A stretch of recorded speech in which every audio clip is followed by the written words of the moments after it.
Wait. So Twitter isn't loading. Let me.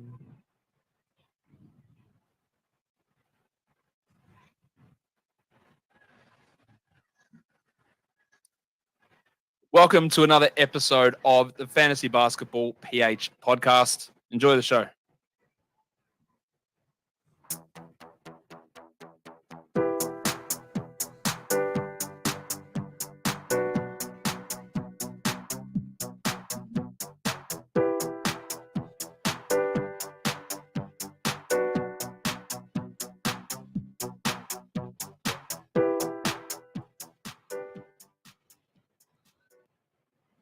What is up, mga paps? Happy Sunday, everyone.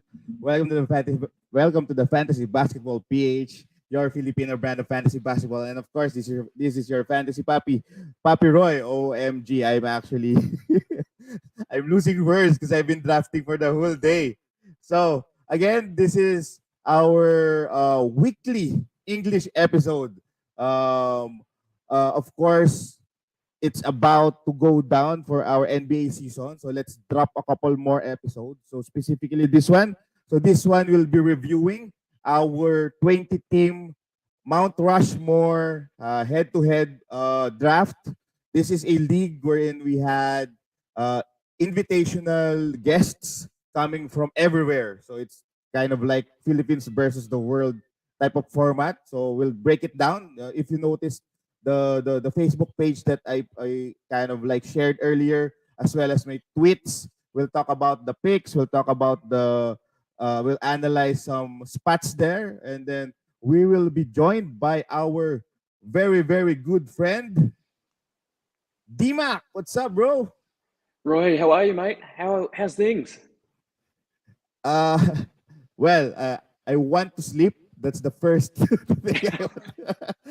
that has been running to my head right now, and a lot of NBA players. But yeah, still super excited for the NBA season. Absolutely. 2 days to go. I can't wait. It's going to be awesome. For sure.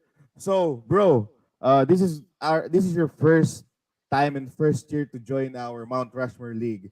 How was it? It How is. was the I'll be honest, this is my first ever 20 teamer, and it was a battle, to say the least. It was a really tough league and very competitive. So kudos to you and your friends. It was a great league, a great draft, and I wish it was a lot easier. I got sniped left, right, and center, but it was a lot of fun. So thanks for having me.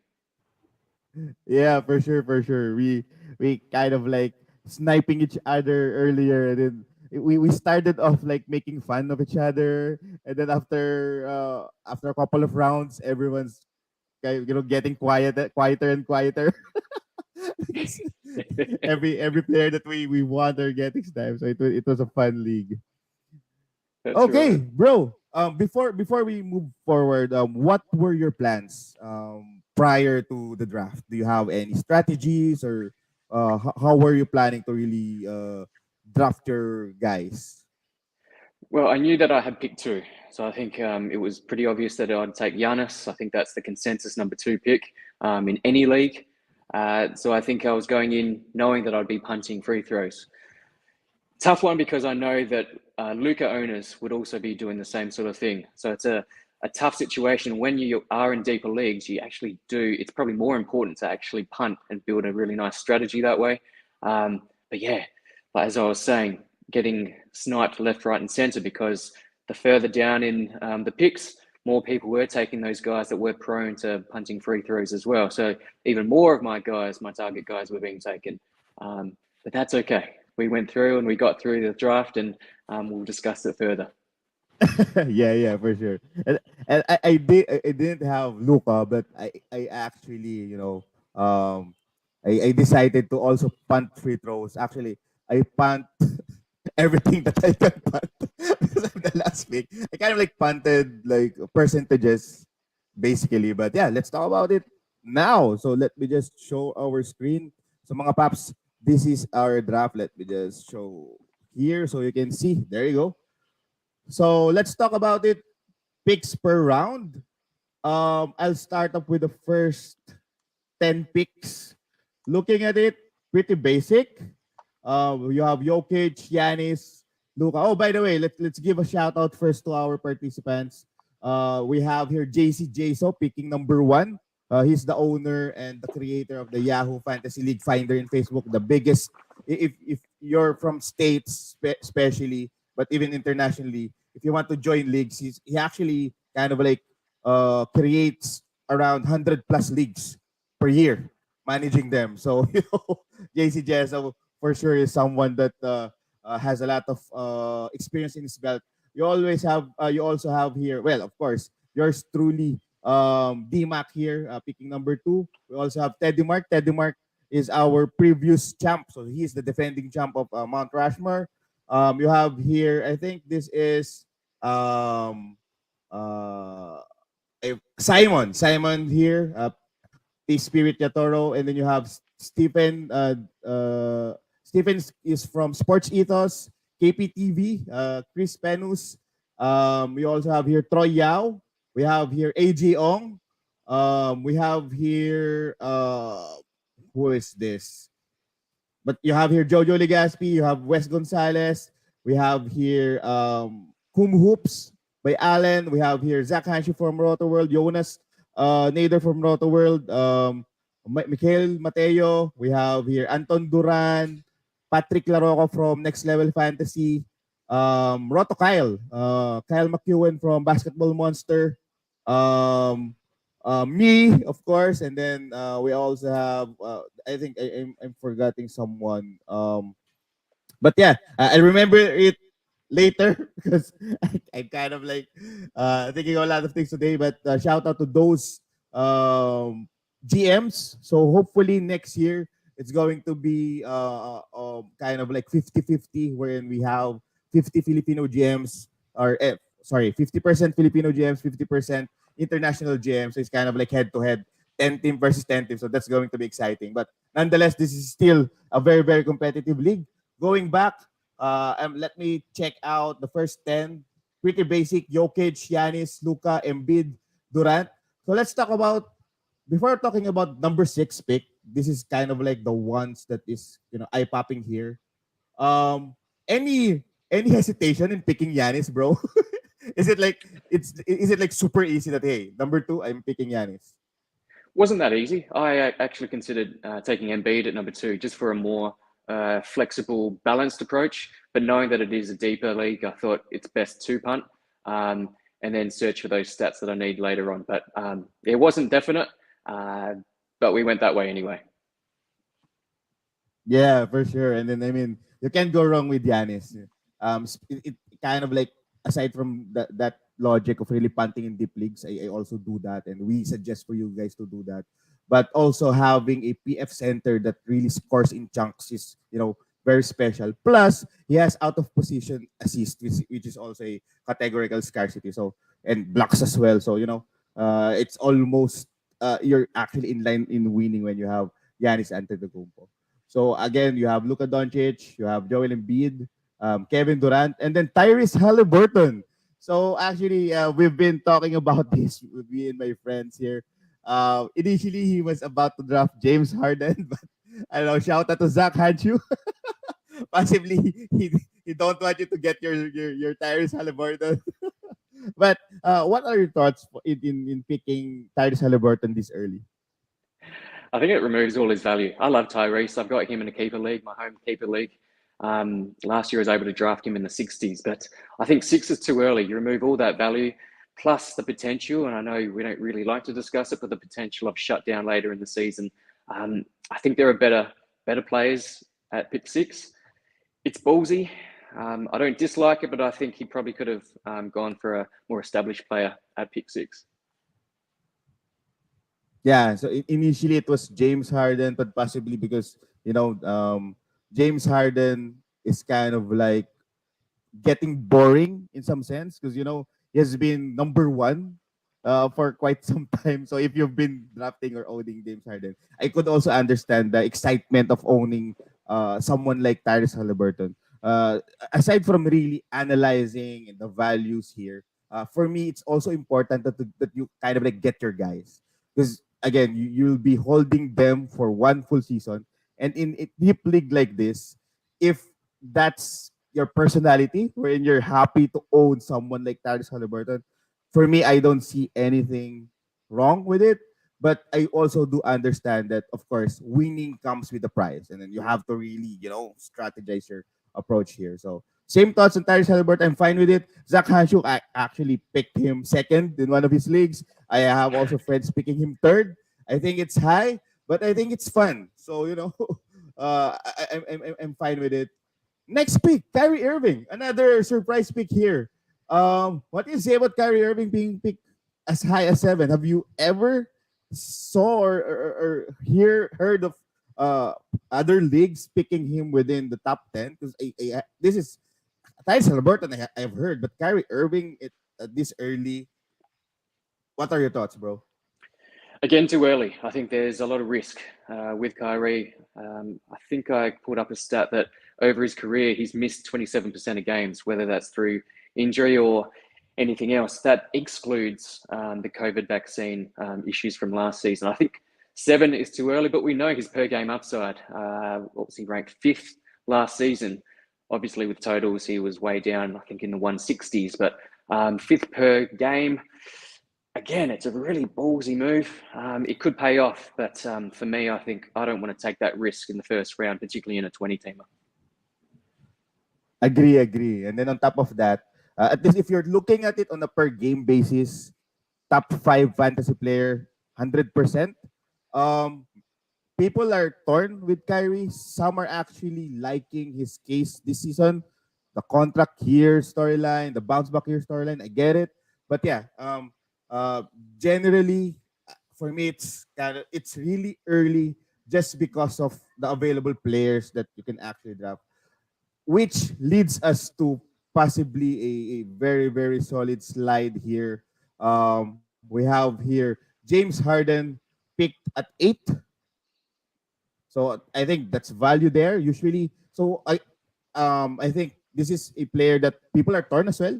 So some are kind of like off for James Harden just because of his previous injury. They're saying that hey, it's hamstring, and then it's been the points went down. The assist is still there. The points went down. The defensive stats went down. Free throws made went down. But for me, um, you can't really also go wrong with James Harden. You already know what you'll get for James Harden.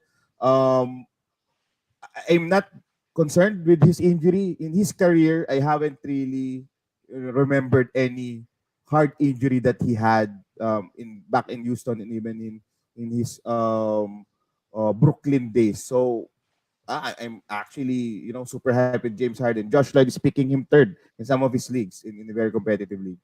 So I see the value there. Next, Jason Tatum, Stephen Curry, Lamelo Ball, bro. Next pick here for Wesley is Lamelo Ball. Are you comfortable in drafting Lamelo Ball despite the injury update that he had? He kind of like had a grade 2 sprain, right? Right, so he's out for a few weeks. I'd still be comfortable taking LaMelo there. I think he's got great upside. I think he's an easy first rounder this season. But with the injury, I think his team will get off to a slow start. But if he's comfortable taking or really battling in the first few weeks without LaMelo, I think it may pay dividends down the track. I really love LaMelo. Yeah, you can, for me, if Lamelo slides, he's going to be a value pick there. I'm confident with him. Some people are thinking, hey, maybe Charlotte Hornets could actually kind of like tank. I kind of like doubt that. There's a possibility, of course. There's always a possibility. I mean, Wembanyama is Wembanyama, but looking at how they do their stuff or the organization does their stuff in the past few years, also with their coach, I think they're still aiming to uh, go for the play in at the minimum. So I'm still comfortable in drafting Lamelo Ball. I agree, Carl and, Anthony, and look at yeah. the front office. Michael Jordan, he will never play to lose. I think so. I think you're pretty safe with the Charlotte Hornets. Yeah, I actually kind of like posted a fun tweet like a few days back. I was saying that if this is bad for Lamelo Ball, if I am Michael Jordan, I'm gonna tank hard and get Wembanyama to beef up my GMCV because he's been drafting very bad players in the past. So drafting Lamelo Ball and then you get Wembanyama, that's gonna be that's gonna give some biff in his GM career. But then again, it's Michael Jordan, so I'm pretty Right. sure like what D-Mac mentioned, he won't just tank. We have here Kyle Anthony Towns, LeBron James over Damian Lillard. Still, for me, it's still fine. We have Zach Hanshaw picking that. I do understand that he's old, but the angle here that I usually hear is he'll definitely want to get those what you call this uh, getting near to the records with Kareem Abdul-Jabbar and other records. Is it something that you also kind of like consider? I don't think he'll consider the records. I think he's more playing for that championship. He really wants to play hard, really strive for that playoff. I know it's going to take a lot for the Lakers this season, but he's going to try his darndest to get there.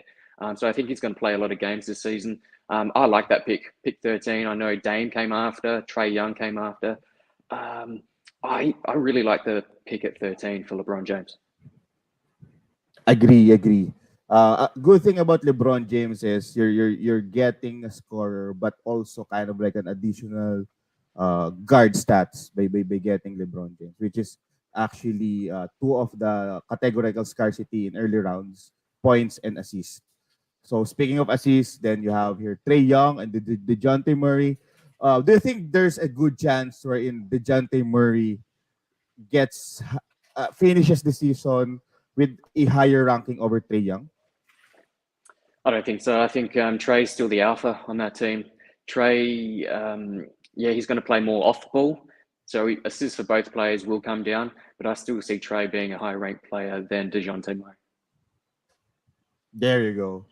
Then after DeJounte Murray, you have here Devin Booker by Pat Mamba, and then Kyle McEwen. I actually this is the pick that gave me hope.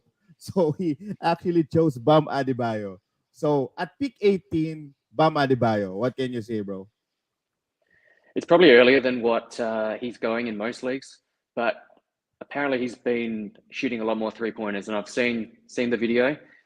So he's adding to his repertoire. So that can only be good for his game.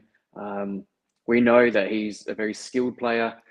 He does give assists for a big guy. I know that Kyle Lowry has taken away those assists, but I still think that he's got high upside. So 18 is not egregious. And aside from that, he is a more safer pick than the succeeding picks here. Additionally, Bam Adebayo have two older teammates. So you have Jimmy Butler and Kyle Lowry, like what Dimac has mentioned here. So maybe this is the year that they pass the torch. Maybe not for Jimmy buckets, but they should really expect more from Bam Adebayo. And we all know what Bam can do when the ball is coming from him. He's kind of like there was a season wherein he was playing like a mini Jokic type of stats, right? He was giving a lot of assists, efficiency, and compared to Jokic, he has more defensive stats. Followed That's right. by And prior, PG. prior to last year, oh sorry, Roy, just prior Yeah, to go last go year go as ahead, go well, ahead. he was an Iron Man. He barely missed any games. I know last year I think he may have had a wrist issue. I know he missed a fair chunk of the season, but we're looking for total value as well. So 18 is a really good spot for Bam. A little bit higher than what you've seen, but it's not egregious as I was saying. Exactly. And then after that, so the run for young guns and injury-prone players starts here. So it started with Paul George, and then next is Anthony Davis, who I am super happy getting because I do believe that picking last year I'm gonna go all in. I won't mind Anthony Davis's possibility to get injured, which is very very kind of like well high in some sense if you check the past few years. But if you extend more checking on those years, there were also years that he was healthy. So I do believe he is also capable of giving us at least what 65 plus games for a season. And I think picking Anthony Davis at 20 would be value if he gets in that range. Additionally, getting a big man that can actually block and can actually score is also important. So I'm super happy in getting Anthony Davis here. It was like a gift from the heavens because if Anthony Davis didn't slid, I was I don't want to draft Paul George, to be honest. I will be going to a different road. So in this first round, the most kind of like unique here is the Halliburton pick, the Kyrie Irving pick, and then the Bam Adebayo pick. But it's the first round. I don't think you it would justify the results yet. So let's look at the second round. Who partnered who? So let's start off with my partner. I'm looking at. I actually thought of drafting the likes of Rudy Gobert or Anthony Edwards or maybe Domantas Sabonis back to back, but I went with King Ja Morant. The reason is I don't know. I was just thinking who among all of this can give me very solid stat as a primary contributor of their team. So I was thinking Sabonis, yeah, but I'm concerned with the players around him. I think it's a more talented bunch. So having someone that a big man that doesn't give you defensive stats, kind of like I I don't like that as early picks. Maybe last picks, fine. Other options, Rudy Gobert, but I'll be the points will dry out eventually. So I'm kind of like concerned on that. So yeah, that's the reason why I chose Jamoran. I think it's a Do great pick, you and you've definitely lent into that punt free throw build, which I think you need to, as we were saying with the deeper league. I think you need to pick that build. Yeah, you copied my build, so thanks, Roy. Thanks very much. But I think it's a wonderful pick. Taking AD at pick 20, great value. We spoke about him last week. I think that's tremendous value. He's had history of being the number one ranked player for several years. I know the situation is very different these days, but when you are at pick 20, you do have to take a risk. And I think having AD is a great pick, and then following up with Ja Morant, I think that's a great pairing. Yeah, I kind of like loved my first two picks, but let's see if I still love my picks later. So after Jamorant, we have Cade Cunningham.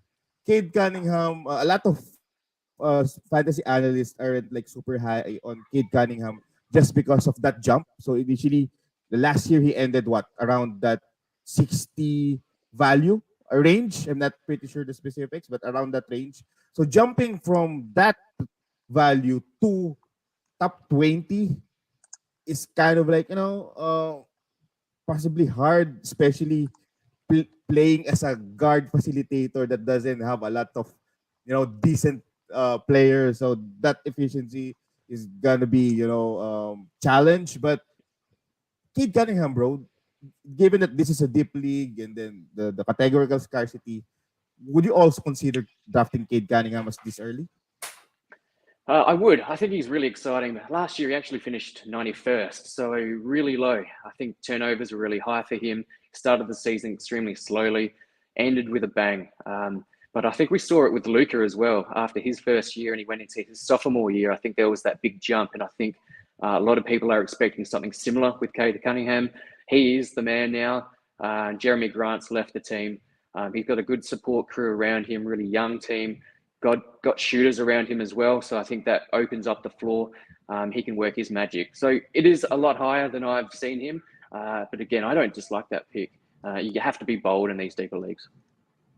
For sure. And another thing is this is also kind of like one of the first times that Cade Cunningham is being picked ahead of Anthony Edwards because usually those two are being kind of like questioned by our very known personalities and fantasy sports analysts, given that those two are the young guns that has the ability to actually jump if everything goes well to the early second round or maybe even late first round.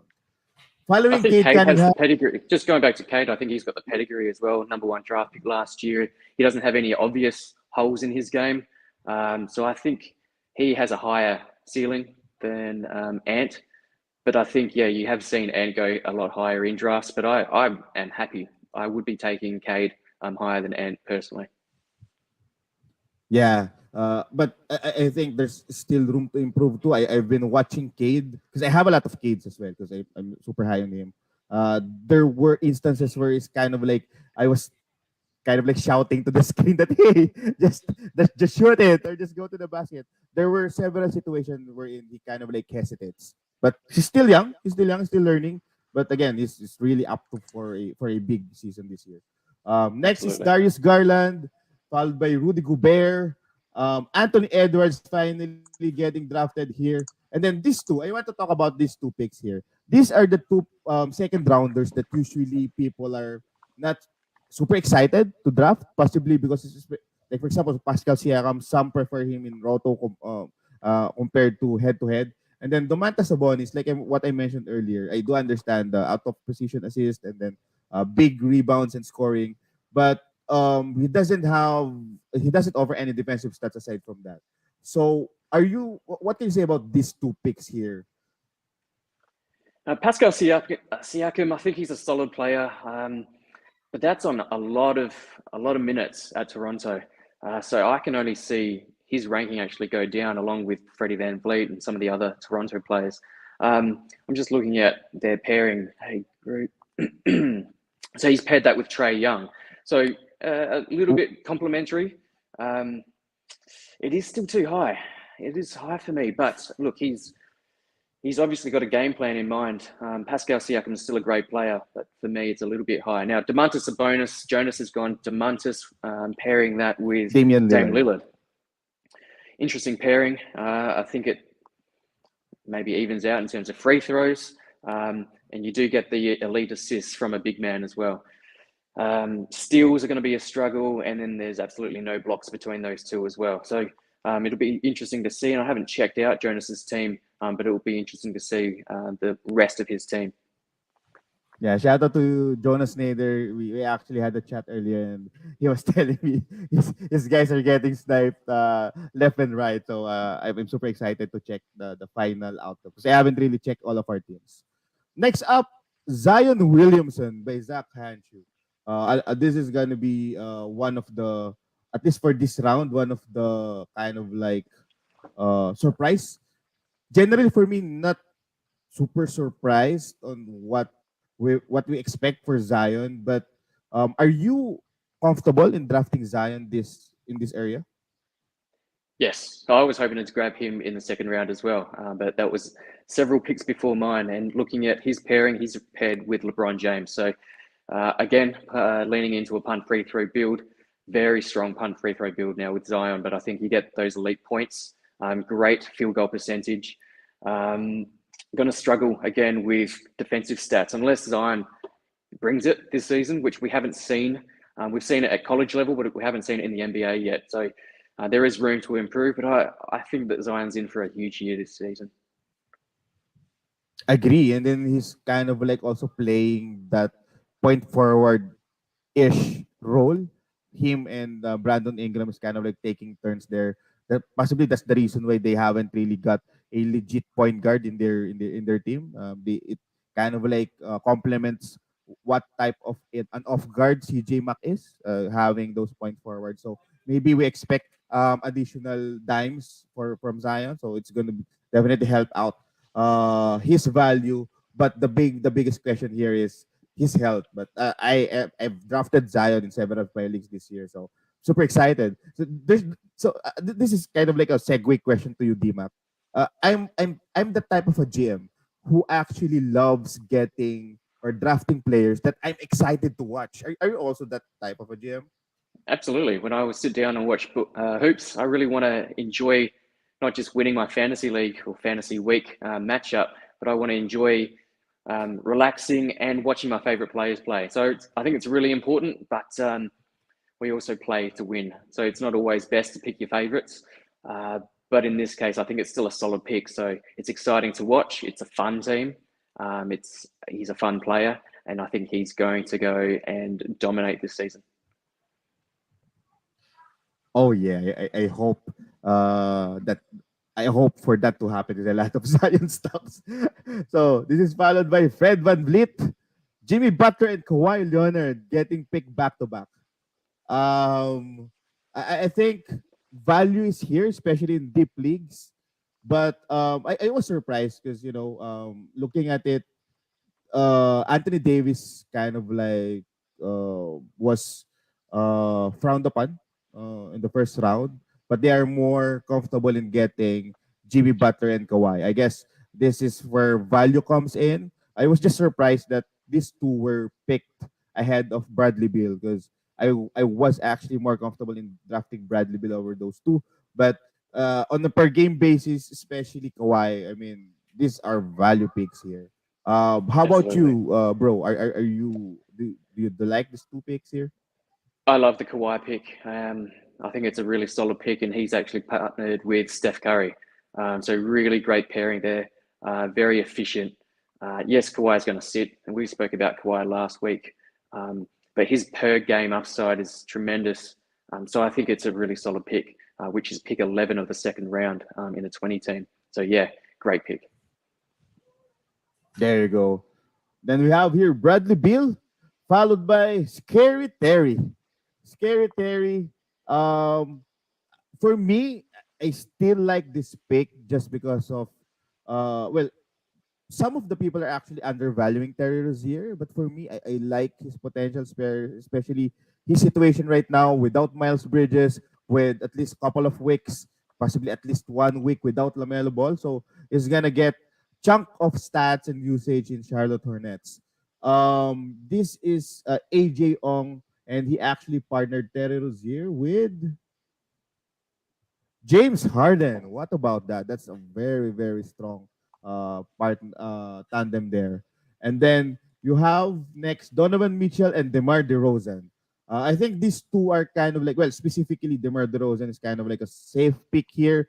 If you wanted to really go safe, these are a couple of dudes that are kind of like boring and it doesn't have peripheral stats. But in terms of health and ability to really provide consistent stats, I can see the reason why they are being drafted here. So at least for the second round, bro, anything you want to, highlight here, you were surprised? Just highlighting the DeMar DeRozan pick, I think KPTV's paired that with Tyrese Halliburton. So Tyrese, we spoke about, went at number 6, which was quite high for us. But having DeMar as that safe pick, I think, is a nice balance as well. Exactly. Speaking of Damar, do you think how would Zach Levine being healthy impact DeMar DeRozan's game this season? Oh well, Lonzo's going to be out for undefined amount of time, so I think both are going to handle the ball a fair bit. I can't see Dosunmu handling as much as Levine and DeRozan, so I think the usage is still going to be high for both guys. So I don't think they're going to impact each other detrimentally. And once Lonzo does come back, I think they're still going to be rolling. So DeRozan's a really safe pick at that level. Pick 15 of the second round. So 35, yeah, great pick. I also think he won't drop the what he did last year like drastically. Last year was really amazing.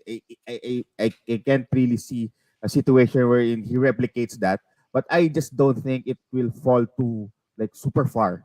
I think just couple of things, points maybe, assist maybe, and efficiency, but nonetheless he's almost there, and then that's a very nice pick.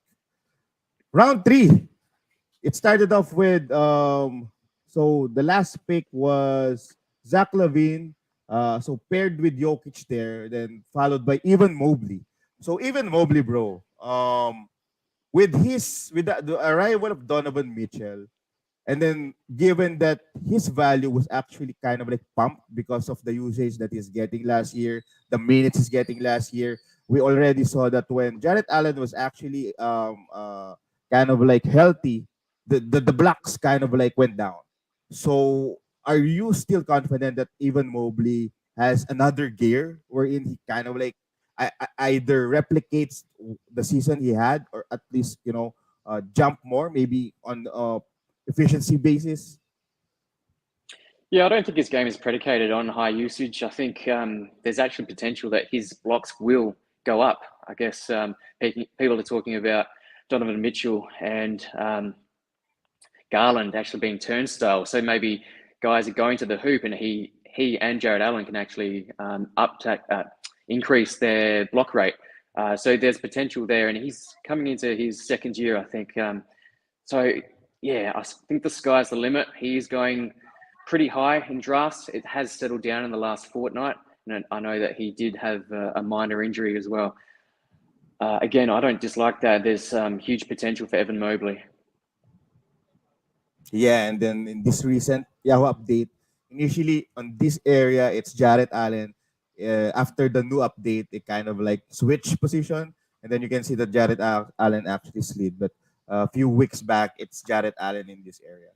So as you can see here in the third round, it's going to have a run because of the categorical scarcity and positional scarcity. So we are now seeing assist guys being drafted. So you have here Daron Fox, Josh Giddey.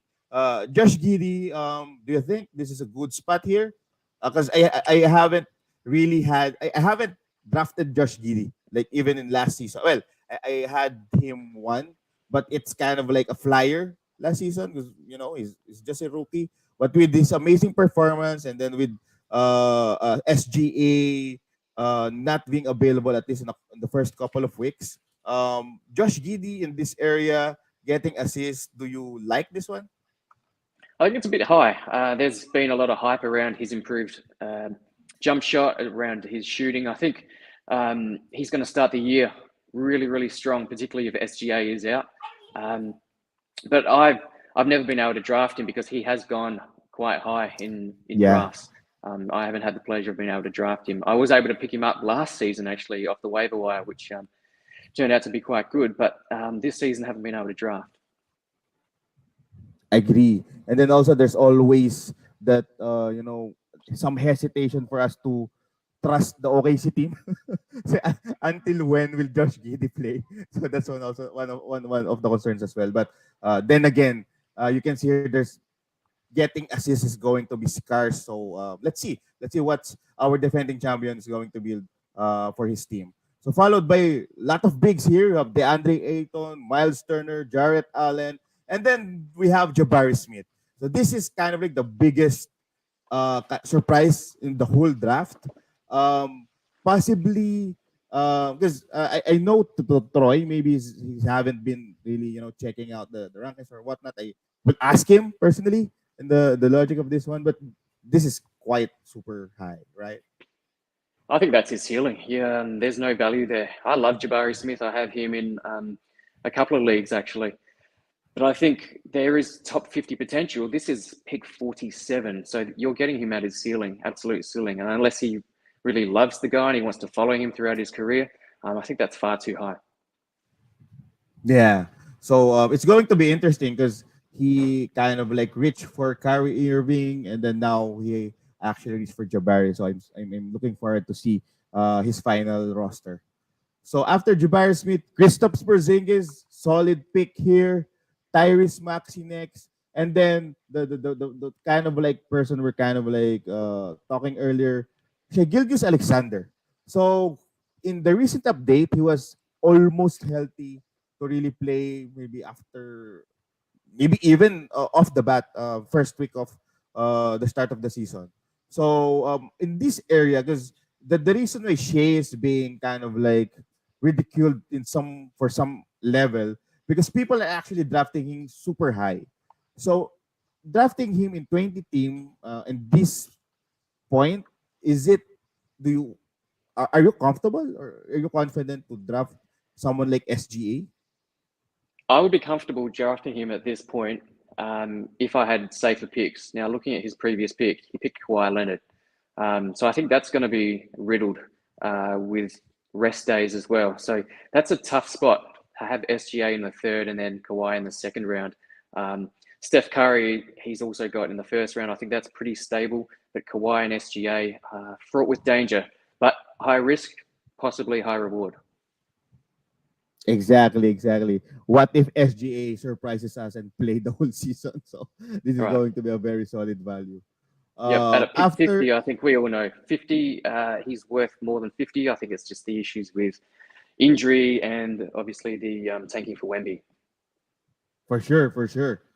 So now we have here Scotty Barnes, Desmond Bain, Jordan Poole, Jalen Green, and Jalen Bronson.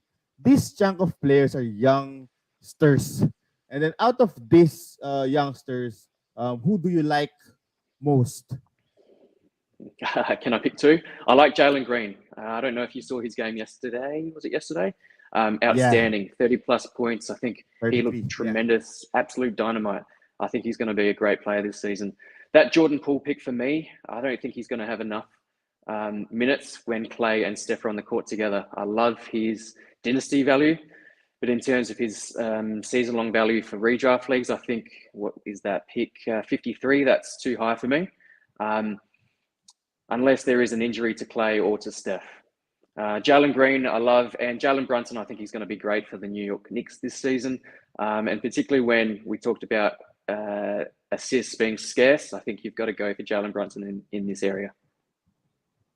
Totally agree with that. I was actually planning to draft Jalen Bronson there, but he was actually picked here.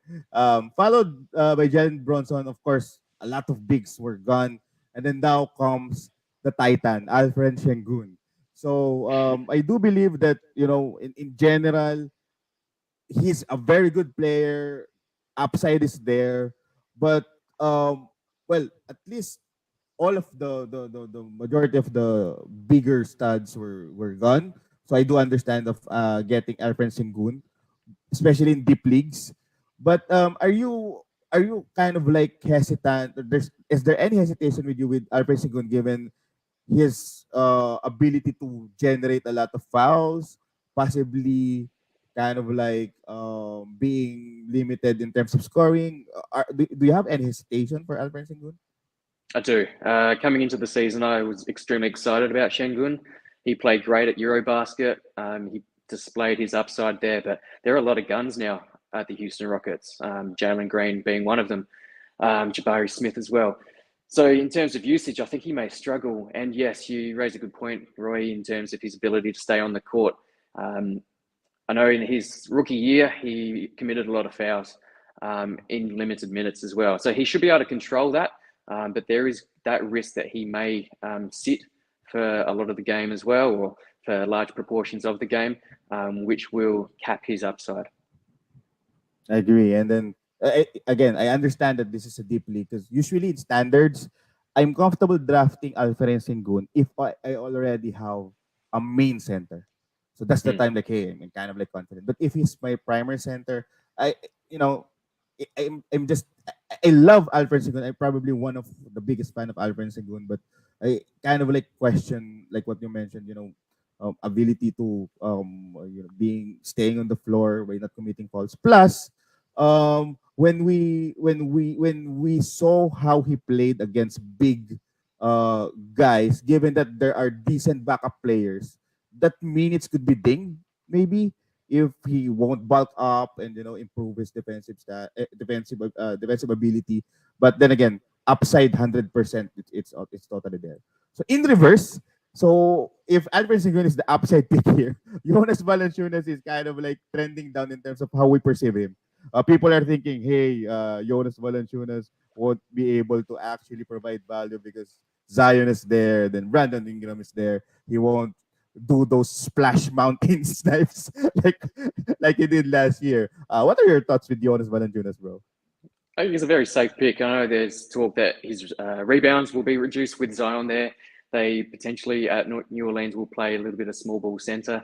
I think Jonas Valanciunas is still a really solid pick at 57. I can't recall his per game ranking last year, but I believe it was in the top 40 at least. So I think 57 is a really strong pick there. There you go. Apologies because I was drafting. So shout out to our Champions League. So I'm picking last, but I actually Lamelo Ball slid to me, so I'm super happy. Welcome to the team Lamelo Ball. I partnered him with Kyrie Irving. As early as now, I like my draft and I'm picking last. So how about that, bro? I'm getting Lamelo Ball and Kyrie Irving. Love it. What pick did you get him? 16th. 16. Oh, I love that. That's great. Finally, I'm getting some payback because I was last pick earlier in the Yeah. 20 team. Finally, I'm getting some good players. Okay, well, not to say that Jamarant isn't good. I mean, he's actually good. Going back here, Brandon Ingram, Wendell Carter Jr., fine, safe picks. Wendell Yep. Carter Jr., I just want to like talk a little bit something about Wendell Carter Jr. Some people are saying Wendell Carter Jr. has an ability to be, a really good starting center just because of kind of like his skill in terms of passing and then being efficient, but lesser blocks. So do you buy that, or do you think Mo Bamba still has a chance to over turn the rotation minutes? No, I think Wendell Carter is your starting center. I think he complements the rest of the guys, the young guys on that Orlando Magic really well. So I think there's no risk that Mo Bamba will overtake Wendell Carter Jr. There you go. I also feel the same thing because I really love Wendell Carter Jr. So this is a funny story, bro. Remember the time when the Chicago Bulls wanted him to shoot snipes, and then he's shooting a lot of snipes, and he is actually breaking them. So it was super funny. There's a game he attempted a lot of shots, and then the next game he attempted zero shots. So Right. Yeah, he was completely misused at the Bulls. But yeah, he's looked great. He's really looked good at the Magic. exactly. So I'm gonna give you the table here to kind of like check my pick here. Kind of like rich for Christian Wood, just to partner with Anthony Davis. I was well. First, I let you check give your thoughts in my pick here. Yeah, Christian Wood at pick 60. I think it's a wonderful pick when you are punting free throws, which you are. So to complement Ja Morant and Anthony Davis, I think it's a great pick. He will be the sixth man coming off the bench behind JaVale McGee. I don't think that's going to cap his upside. I think he's going to provide good points, good rebounds, decent threes, and some blocks as well. So I think uh, he really does complement what you've already done in rounds 1 and 2. So well done. Thank you, bro. So actually, the reason why I wanted you to share your thoughts here, because I was initially thinking of drafting Ben Simmons in this area. So the reason why I drafted first Christian Wood, and then let's move here. My fourth pick, Kevin Porter Jr. Because I was thinking that if ever I draft Ben Simmons, I do love what he brings to the table. But given that I'm the last pick, I was thinking I might not have that luxury to get points later. So if I can get decent assists that Ben Simmons also brings, decent steals, Kevin Porter that also brings, decent steals that Kevin Porter also brings. Well, less efficient, but at least Kevin Porter can give you a lot of snipes and a lot of scoring. So that's the reason why I thought of drafting or reaching for KPJ here. So I'm passing you again the mic, bro. What can you say about my pick here?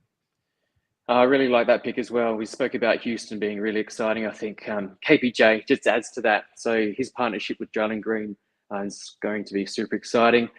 His usage is going to be high, and I think we've seen him knock out a 60-point game as well. So he's got that in him.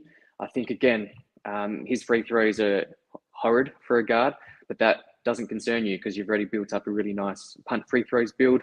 I would have taken Kevin Porter Jr. over Simmons just for the fact that traditionally when you do punt free throws, it is hard to get points as well. So Kevin Porter Yeah. Jr. is going to give you those points that Ben Simmons won't, as well as those threes. So you do have to be mindful of the pitfalls of punting, and I think you've covered it really well with Christian Wood followed by KPJ. Plus, I got some players that you might want, like Christian Wood. Yes, double whammy.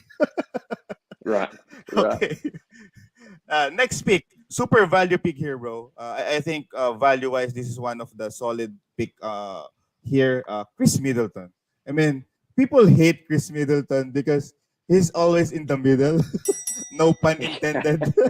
So I like this pick. I was thinking of Chris Middleton. If I wasn't punting, I would have drafted him. But yeah, I really like the Chris Middleton pick here. Possibly one of my favorite picks in the whole draft. How about you, bro? I agree. At 62, I think it's great value. I can see him being a top 30 player. I know he's going to start the season sidelined, but we have one IL slot, so you've got to make the most of that. 62, I think that's great value. Again, if I wasn't punting so hard, I probably would have looked at him a little bit earlier as well. But sometimes you just have to take those guys, even if you are punting, because they can complement and strengthen other areas that you may be weak in. But yeah, Chris Middleton at 62, well done. The Porter, who's that team? The Porter JRs or Juniors? The Porter Juniors. Okay, the multiple Porter Juniors. Got it. Then we have here Tyler Hero, couple of. I guess this is the time that I was busy in serving my customers because we're about to go down and get a lot of bigs being drafted here. Tyler Hero is next. Mitch Robinson. Um, I do understand the need of blocks, field goal percentage, and center per se, but I'm not a fan of Mitch Robinson, not because of Mitch Robinson itself, but because of his coach. So I because Taj Gibson is not in the team anymore, and then that's a big green light for Mitch Robinson. But they eventually get Isaiah Hartenstein, which I think Tibbs will definitely love. So, bro, do you kind of like share the same sentiments with me here? Yeah, I do. I actually like Mitchell Robinson since his rookie year. I think I've had him in a couple of seasons in a few leagues. But you're right. Isaiah Hartenstein's come in. He's on less money than Mitchell Robinson. Robinson signed an extension earlier this year. But I could see that being a timeshare, which is not great for the value at in round 4. Pat Mumba, he had Valanciunas in the previous round. So I guess the rebounds will still be strong, and he's looking for solid blocks here. But I still think that's a little bit too high with Hartenstein around the scene. I agree. But let's see, because Pat Mamba is one of our tenured GMs here, so I think he has a plan in the back of his pocket. Next is Julius Randle. Julius Randle is someone that kind of like almost similar to how people treat Westbrook for some reason. So they kind of like hate this guy, possibly because of his antics and attitude in the court. So, but for me in this area, getting a big man that can score in chunks, I kind of like dig getting Julius Randle in this area. What do you think, bro? I don't mind it. I think it is important to get those guys that will get you those points. He'll get you a lot of rebounds. He's traditionally not efficient, but he did have that really fantastic season a couple of seasons ago. But there are more weapons now at the Knicks. Probably not as much as they would like. But Jalen Brunson may actually help Julius Randle improve that efficiency as well. So it's not a bad pick, particularly with the scarcity of points around this region of the draft now. Definitely. And then you also have your safe pick with CJ McCollum, Jakob Pertl by Jonas Nader. I think this was a good pick. Clay Thompson. Um, I'm turning with Clay Thompson. I think you kind of like Clay Thompson as well, right? Or no? Because me, I'm kind of like hesitant. I Yeah, I wouldn't take Clay Thompson. I think for what he provides with those threes, he is efficient, but with Yeah, those threes, you can get later in the draft. So I think that's far too high. the player that I would rather have is this dude, Devin Vassell at this area. I think Hmm. this is a value pick I here. agree. Getting aside from the additional usage without DeJounte Murray, elite stats, ability to rack up some steals. Unfortunately, during the preseason, that's not evident, but I think it will come in as we start the season. And then, yeah, I'm his per 36 minutes is very solid. I think he's also one of Jonas's dudes, so that's the reason he was saying he's getting sniped. But I also doubt that he will slide on the next round. This is kind of like his spot here this round. I agree. I think you have to take him in this spot. It's a great pick. Like you said, great steals, good threes. He will have high usage at a Spurs team that is probably looking at tanking. But him and Keldon Johnson are going to do a lot of damage before they go down that route. Agree. Another couple of safe picks here: John Collins, PJ Washington, which is I'm also very high here. Keegan Murray, bro, take this one. Do you think Keegan Murray could outvalue either Jabari Smith or Banquero?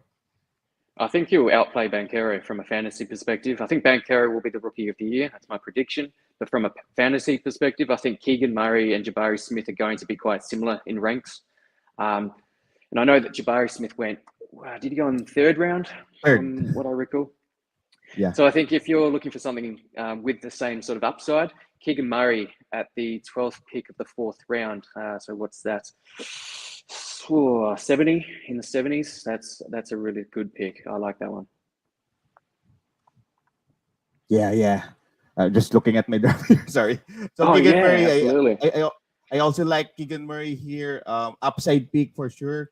And the good thing about Keegan Murray is like what Dimak mentioned, getting in this area, getting or pumping your peripheral stats or counting stats is kind of like urgent for me because the succeeding rounds, it's kind of like either you, hey, this is my core, so I need to fill up this task or I need to fill up this position. So getting a foundation for some defensive stats here is very valuable. Speaking of pumping stats, you also have here D'Angelo Russell to pump up assist. Ben Simmons that I was hoping, couple to fall back, but I doubt because, we have DMAC also punting free throw percentage here. Jamal Murray, another safe pick for KPTV.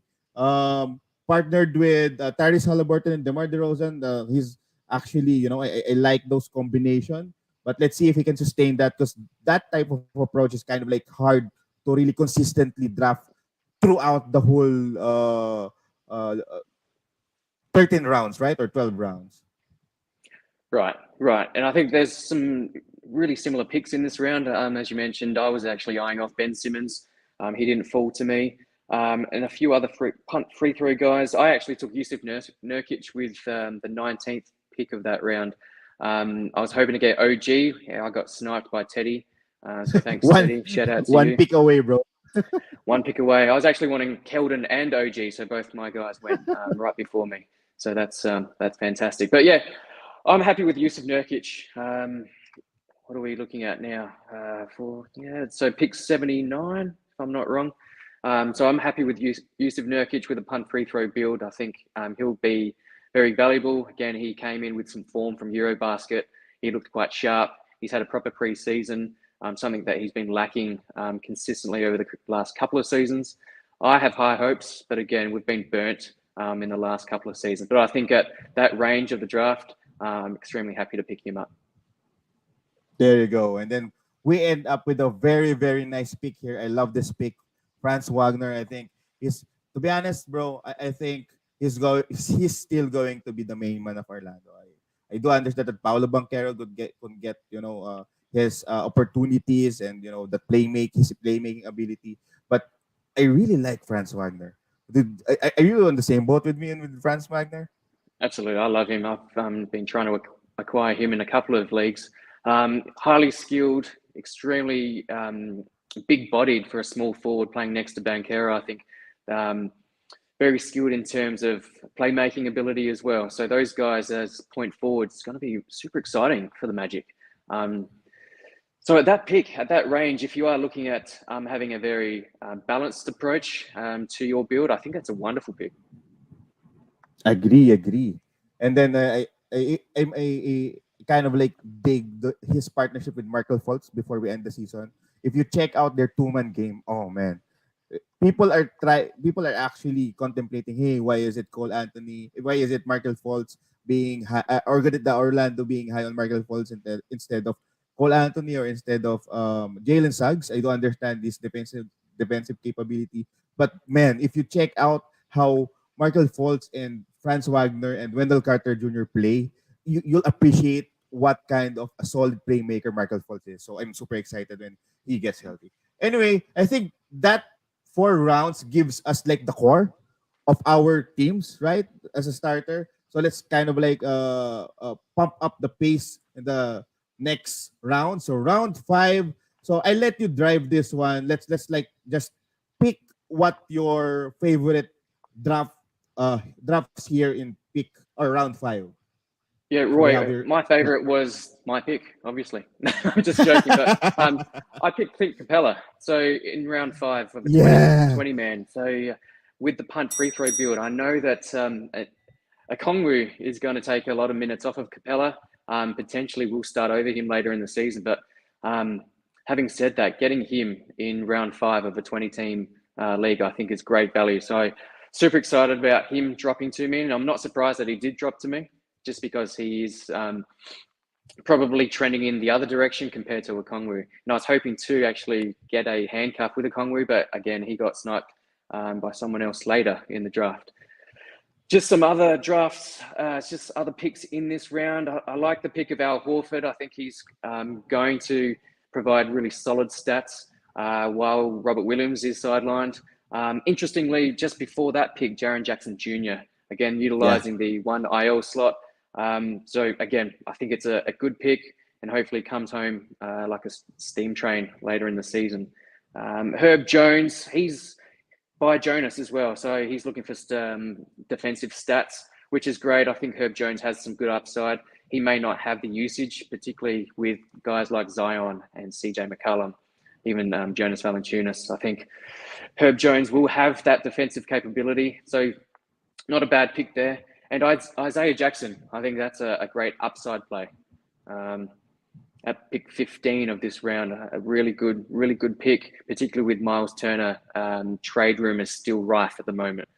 So Jackson could go nuts as soon as Miles Turner is traded, if it does happen. And even so, even in limited minutes, I think he still provides some good value. Yeah, I also would like to highlight here that aside from Triple J, Robert Williams was also picked here. So I was also hoping to, given that I'm the last pick, hey, let me get one of those two, but those actually get drafted earlier. Another thing that I would like to highlight here are the Utah boys. So you have here Laurie Markkinen and Colin Sexton, which, you know, just in case they get settled, maybe trade Mike Conley, which I doubt, maybe someone from their front court, and then Jordan Clarkson, and things get settled. I think Colin Sexton and Laurie Markkinen, will definitely have a lot of things to chew there. Especially Laurie Markkinen. I like Laurie Markkinen more over Colin Sexton, just because Agree. of Colin Sexton's injury history, and then there's a lot of decent, solid backcourt there, and then also his fantasy game. I kind of like dig Laurie Markkinen more. But yeah, I also love those picks here. Before we end this round, Jalen Smith. People, I'm high on him. I think you are too. But at this area, is it? Because I was kind of like hesitant. Is this too early? But I was thinking, hey, this is kind of like a deep league, so I'm fine with it. But do you trust Jalen Smith? I do. He's a starting power forward at the Indiana Pacers. I think he's going to provide some sneaky blocks, good percentages. He was a high draft pick for Phoenix before he did get traded. I don't think he was used very well in Phoenix. So I think he's showed really good promise as well. He's still a young player. I think there is still upside with him. So I think it's still a very solid pick. Got it, got it. Okay, that's to end around. I kind of like hate my pick here, to be honest. I drafted RJ Barrett.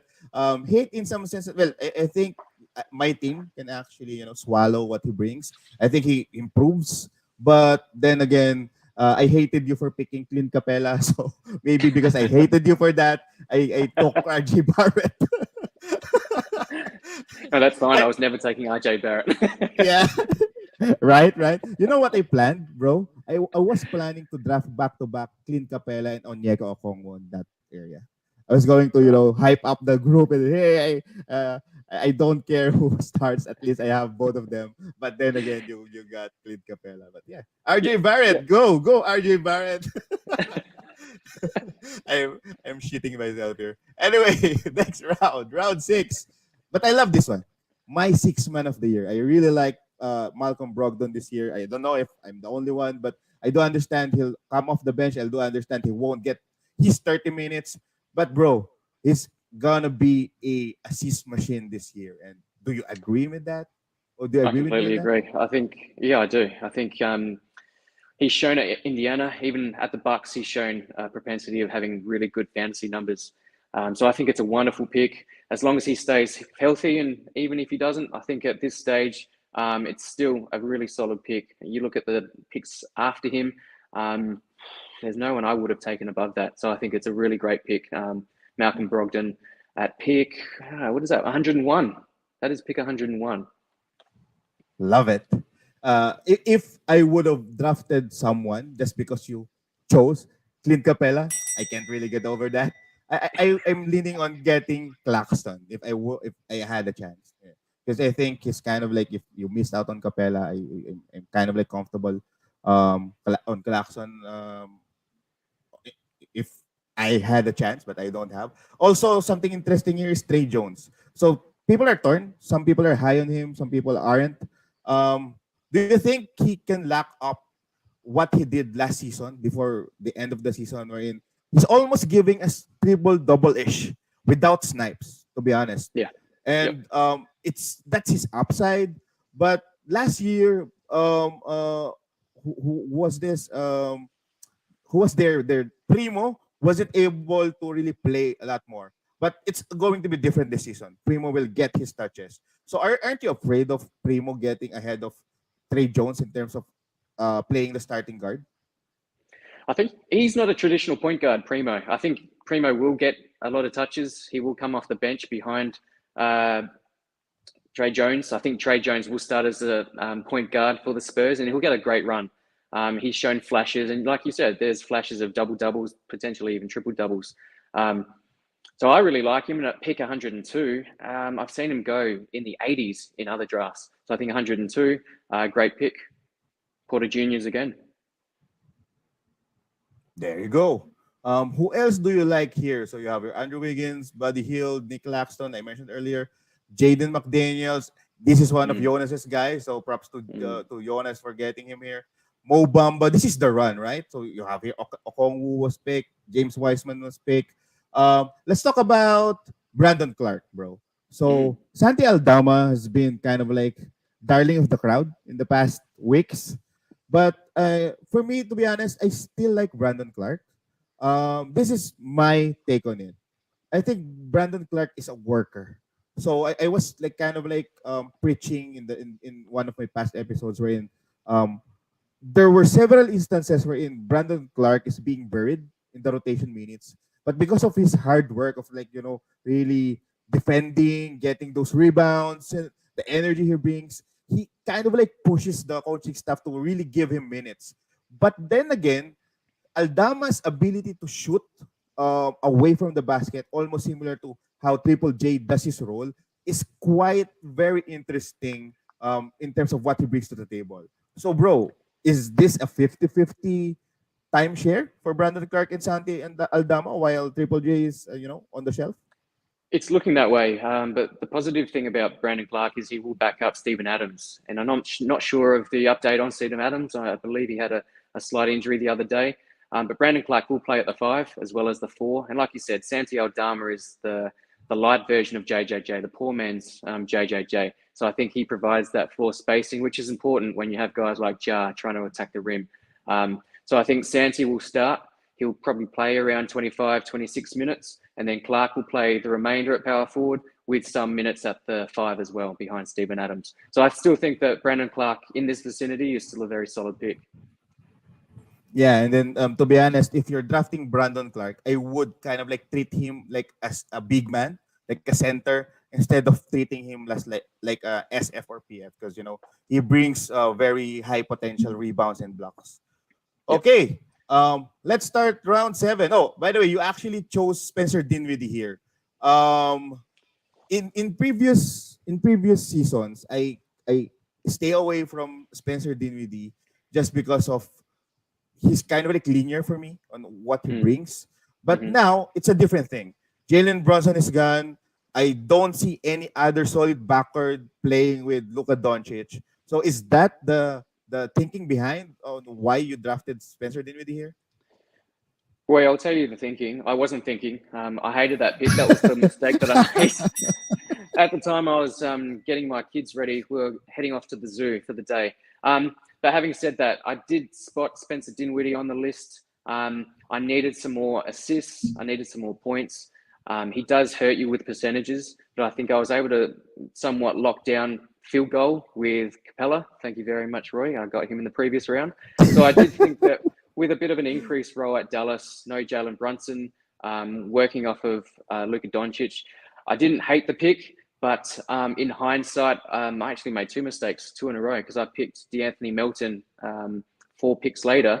I wanted Tari Eason, and I can't believe I didn't take Tari Eason because he went several picks later. So that was a mistake, but I think I can still work with Spencer Dinwiddie. Yeah, we'll leave it at that because, yeah, very disappointing by me. Dropped the ball. That's what you get when you're picking Clint Capella. Payback. Okay, so round 7 here. So you mentioned picking the Anthony Melton here. To be honest, this was a fun because I was thinking that, hey, I think this is the round that Jonas Nader picks the Anthony Melton. Because Jonas Right. Nader is a big the Anthony Melton guy.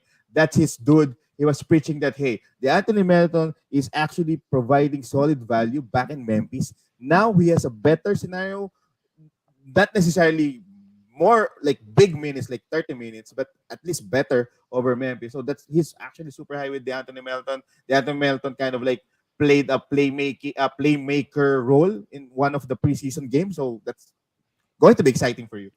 Um, Russell Westbrook, Steven Vidovich from Sports Ethos got him. We talked about this like last time. A lot of news came after. When I want to go back in talking to DMAC, I was thinking that, hey, I think DMAC and I kind of like mess it up. We kind of like being super more optimistic on the more optimistic side. But yeah, I don't plan to draft Russell Westbrook in this 20 team deep unless it's like the last 3 picks. But we will be asking Stephen Vidovich here. But yeah, I don't think you have more to say on that because I'm currently hovering my mouse to your dude. Tari Eason. Tari Eason was picked here. That would have been like a Tari Eason pick. But what makes you go gaga for Tari Eason? Because everybody loves Tari Eason right now. Yeah, I think we saw it in the preseason. His ability to score, his ability to actually run that team in the second unit. And I think there is talk that he will, at some stage, break into that starting unit. Having said that, there is Eric Gordon and there's Jay Sean Tate that he needs to get past. I don't think that'll be too difficult. But you just see flashes of Tari Eason and he just looks spectacular. Wonderful rookie. Wouldn't be surprised if he was first team rookie season this year. So I was looking for an upside pick. So it's a shame that I didn't get Tari Eason because I did have my brain switched on at the time. But I think that's great for KPTV. He does it again. Yeah. Uh, Actually, KPTV is one of my childhood best friends. So I'm actually coaching him. No. I'm telling that, hey, get this. I That's your want to burner. get back with. Just take it away. I want to get back for him getting Clint Capella. I guess we won't be moving forward for Clint Capella for quite some episode, right? So you have your Zach Hanchu getting some old dude in his lineup. You have your Steven Adams. Isaiah Hartenstein, I kind of like that in this area because I really wanted some big mans. Who do you love here? For me, the pain in my gut here is this Pokusevski pick.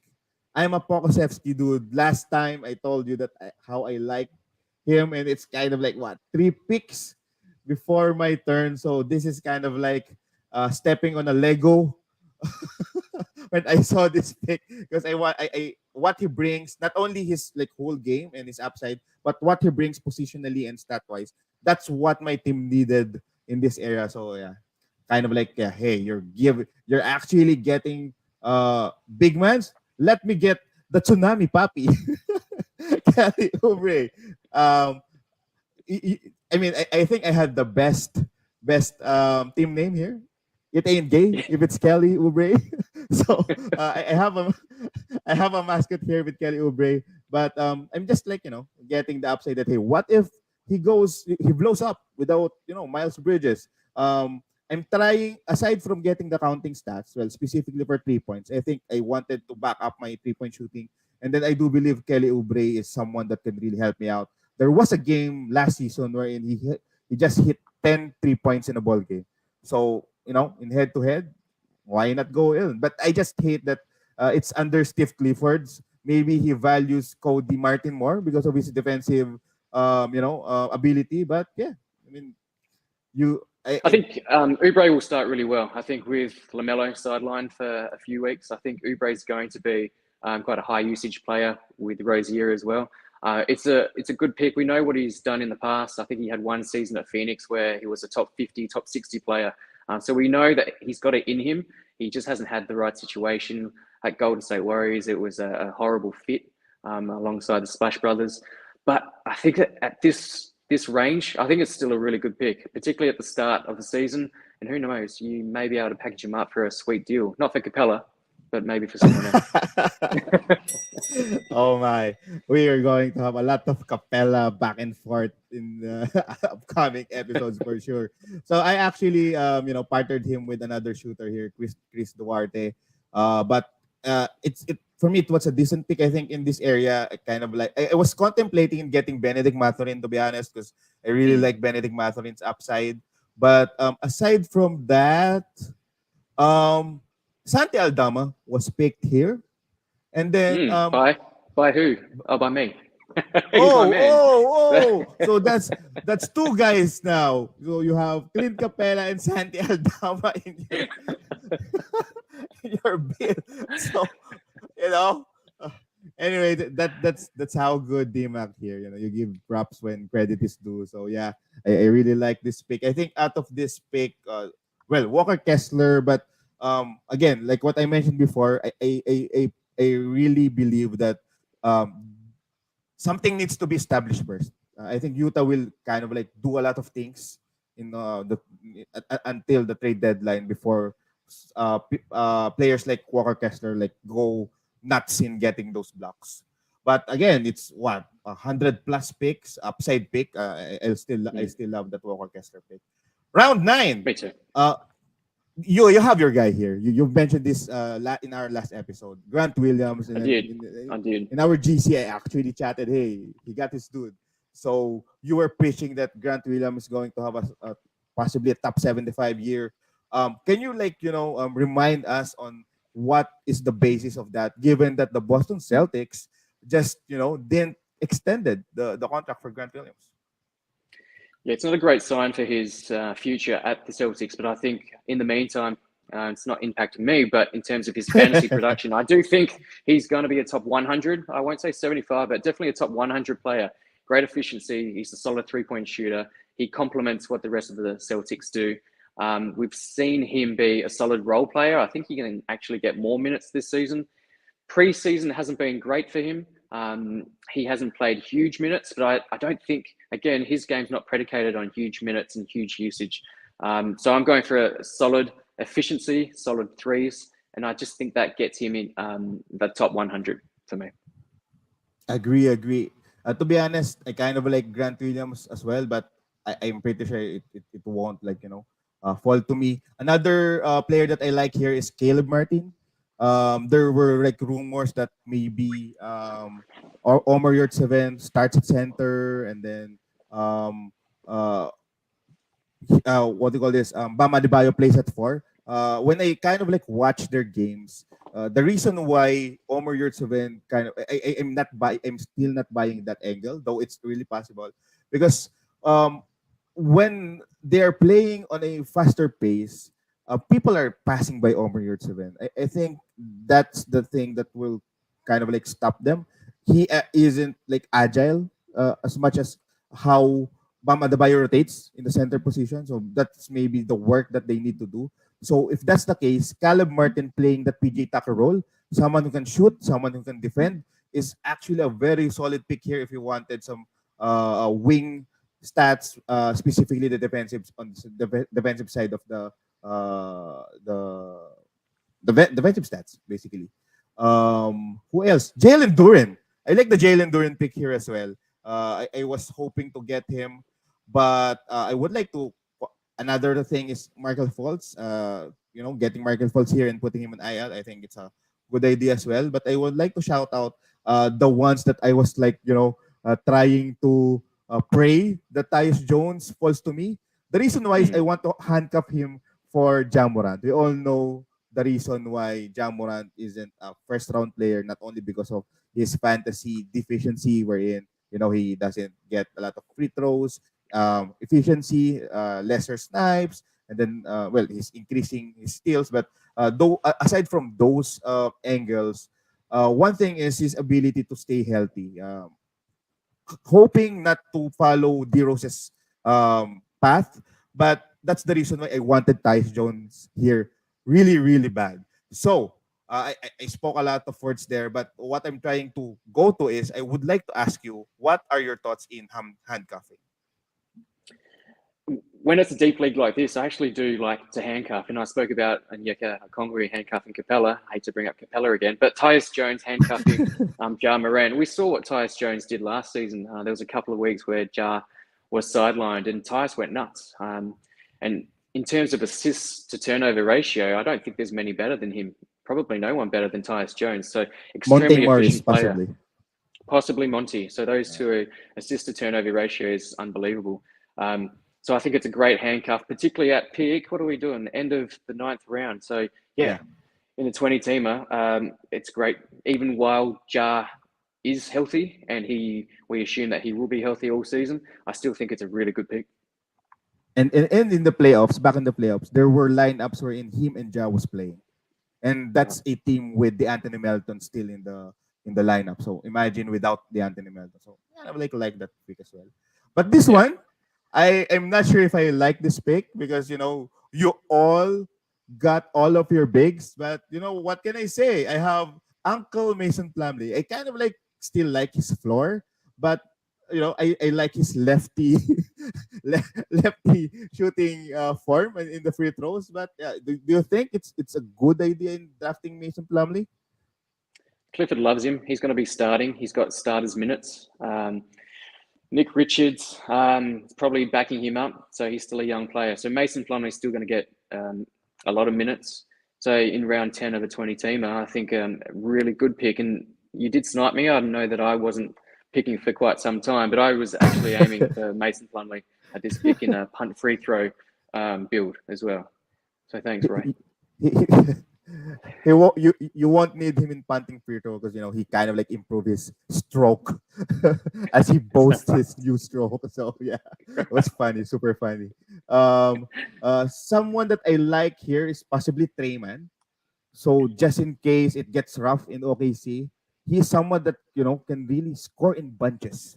So I really like Treyman here, especially if you missed because in this area there's who else do you get? Where else do you get points here? So that's the reason why I kind of dig Treyman, the Treyman pick here. And then quickly, let me ask you about Victor Oladipo. Victor Mm, Oladipo, dude. Do you believe he'll get some solid run this season?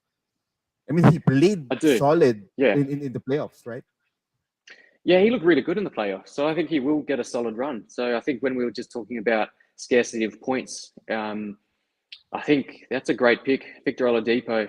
At this stage of the draft, I think it's a really good pick. We've seen what he's done in the past. He was a close to first rounder a few seasons ago. I know he's gone through several injuries since then. He's not the player that he once was, but I think at this stage, I think it's a great pick, particularly with Jimmy Butler prone to sitting and resting, and also Kyle Lowry as well. So there's some playmaking ability there for Victor to step into as well.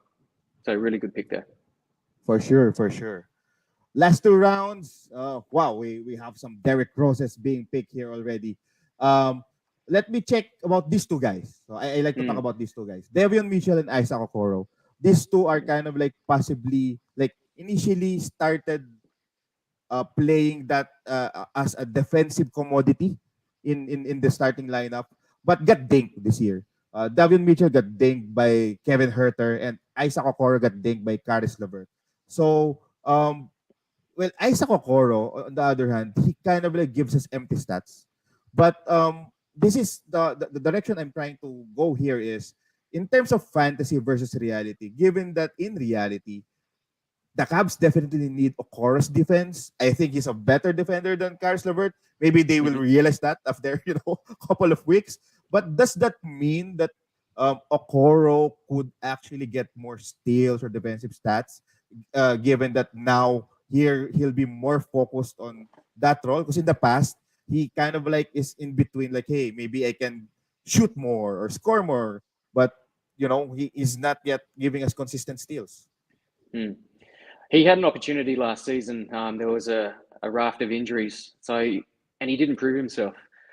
Hopefully, he's become, like you were saying, a bit of a more mature player. So he does understand his role in the team. He's not going to be the superstar. I think he should start at the small forward position for the Cavs. I think he's a better fit next to Garland and to Donovan Mitchell. But at this stage, he's coming off the bench. Mm, Look, I don't think his upside's extremely high. I think there's better upside guys that were taken after him. But it's still, if you're looking for steals, he's a defensive maestro, but he's not going to always convert that into a large amount of steals on the board. I think his actual real life defense is better than his fantasy defensive stats would lead you to believe. Yeah, similar to like Lou Dort. So, well, now at least Lou Dort scores, but Lou Dort Mm, is kind of like someone always comes to my head in someone that gets boasted about his defense but doesn't translate into fantasy stats. right. Davion Yeah. Mitchell, he had some run, but it's quite messy in Sacramento, at least in that position, because you have Malik Monk, you have Kevin Herter, you have Davion Mitchell, you have I think there's another dude that really scores well. I forgot his name, but there's a lot of options there. So is there a path to Davion Mitchell's fantasy value? I think he's quite unique on that team. I think he provides something very different to those other guys that you mentioned. So I think there's a large role for him. He will be coming off the bench. And we saw at the end of last season, he stepped in um, after Halliburton was traded away. He stepped in even alongside of Fox, and he looked tremendous. His percentages were still extremely weak. They did hurt you, but he helped me in a couple of leagues. So there is that upside. Defensively, he's great. He's tremendous, and I think Steven did see this, so that's why he picked him at this stage. I think he's great. Got good upside, so it's a good pick. Yeah. Who else do you like here? So before you mention that, I just want to give a shout out to Zach Hansher here. I really like this Kendrick Nunn pick here. And then Mm. just because of the name, I kind of like Jeremy Sohan. I wanted some defensive stats. And then my son's name is Zohan. Like, uh, d- Ah, don't mess with the Zohan. So I was thinking, hey, this is going to be a fun team name for me. And then he get picked. So, yeah. So aside from that, who do you like here? Well, I actually took. It's not much of an upside play, but I took Rashawn Holmes, and it may sound funny. Not long ago, he was the starter at Yeah. Sacramento, and now we have Domantas Sabonis. He's the starting center. But we have seen Sabonis play power forward, and it's a terrible fit alongside Sabonis, so that won't happen. But we have seen Rashawn Holmes back up Joel Embiid at Philly, as well as DeAndre Ayton at Phoenix, and he's done it really well. And in limited time, he has put up good fantasy numbers. So I'm going for that. It's a steady pick. So people may go, why did you pick someone who's probably not going to start? And we've seen it before. So he's a per minute beast, even off the bench. For sure. Remember the time when he is getting drafted in round 3 or round 4, just Mm, because of his solid percentages and then his right. immense rebound and blocks ability. So yeah, I agree on that. There was a league that I actually drafted Rashawn Holmes as well. Me quickly, I kind of like Quentin Grimes. A lot of upside picks were gone. It's really dry to be honest. And then I thought of, hey, I remember Quentin Grimes, and um, this is one of the picks wherein it's not just fantasy. I just thought that Coach Tibbs would like him because of his grind. So I was like, hey, maybe he prioritizes Grimes over Fournier when he see Fournier, can't guard the faster younger players right now. And then Yeah, partnering and there it was a with reason Deron why. Sharp.